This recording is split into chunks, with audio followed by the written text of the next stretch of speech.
ये कहानी है एक ऐसी रानी की जिसने घूंघट की बेड़ियां तोड़ दी, जिसने पालने में नहीं रणभूमि में झूले झूले।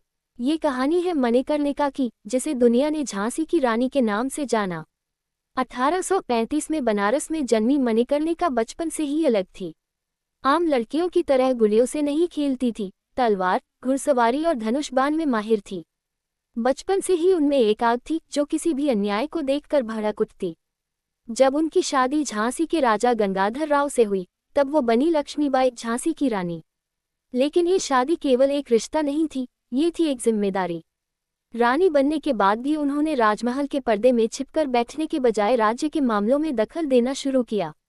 वो जनता की सेवा में लगी रहीं, महिलाओं की हालत सुधारने में जुटी और अंग्रेजों की चालों पर भी नजर रखी। लेकिन फिर किस्मत ने वार किया। राजा गंगाधर राव की मृत्यु हो गई। उनका कोई संतान नहीं था, तो रानी ने एक बेटे को गोद लिया। उसका नाम रखा दामोदर राव। लेकिन अंग्रेजों ने इस गोद लिए बच्चे को उत्तराधिकारी मानने से इनकार कर दिया। झांसी हमारी नहीं रहेगी, अंग्रेजों ने ऐलान किया। पर रानी ने भी उत्तर दे दिया, मैं अपनी झांसी नहीं दूंगी। अब रानी केवल एक माँ या रानी नहीं थी, वो बन गई थी क्रांति की अग्नि।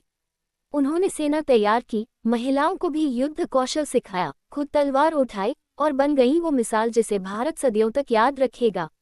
1857 का स्वतंत्रता संग्राम, झांसी इसकी सबसे चमकती लौ बनी।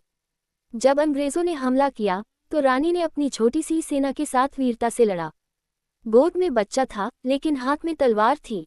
आखिरी सांस तक लड़ी। एक गोली लगी, एक तलवार चली और अंत में 29 साल की उम्र में वो रानी बलिदान हो गई, लेकिन इतिहास अमर हो गया। झांसी की रानी ने हमें ये सिखाया कि एक स्त्री, चाहे रानी हो या साधारण गृहिणी, अगर अन्याय के खिलाफ खड़ी हो जाए तो पूरा साम्राज्य झुक सकता है। वो केवल झांसी की रानी नहीं थी, वो हर उस महिला की प्रतीक है जो हर रोज घर, समाज और अपने सपनों के लिए लड़ रही है। सलाम है उस रानी को और उन सभी महिलाओं को जो आज भी रानी लक्ष्मीबाई की तरह जी रही हैं।